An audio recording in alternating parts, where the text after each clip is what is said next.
Ovqatlanishni o'zgartirish kerakmi va nima uchun?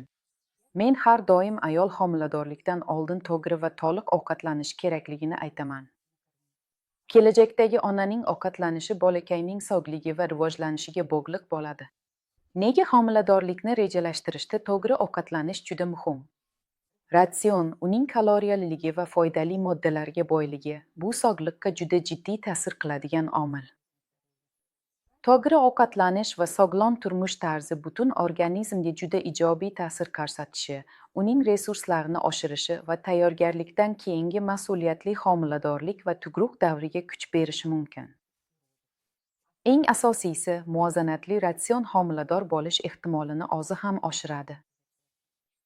Bundan tashqari, yetarli miqdorda oqsil iste'mol qilishni ham unutmaslik kerak, chunki uning yetishmasligi homiladorlik paytida cho'zilishlarga va tug'ruq jarayonida ehtimoliy yorilishlarga olib keladi.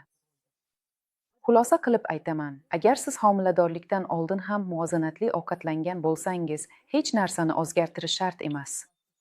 Agar sizda doimiy ravishda yomon ahvol, ich ketishi yoki ich qotishi, energiya pasayishi bo'lsa, unda o'z ratsioningizga e'tibor berib, uni yanada xilma-xil qilish kerak. O'zingizni ratsioningiz qanchalik boy ekanini tekshirishingiz mumkin. Har bir ovqatlanishingizni suratga oling, likopchalaringizni alohida papkaga saqlang va haftaning oxirida kirib, chetdan qarab ko'ring, eng ko'p nimani yeyotganingizni aniqlang. Sizda sabzavotlar bormi? Qancha miqdorda? Baliq va go'shtni ko'p iste'mol qilasizmi?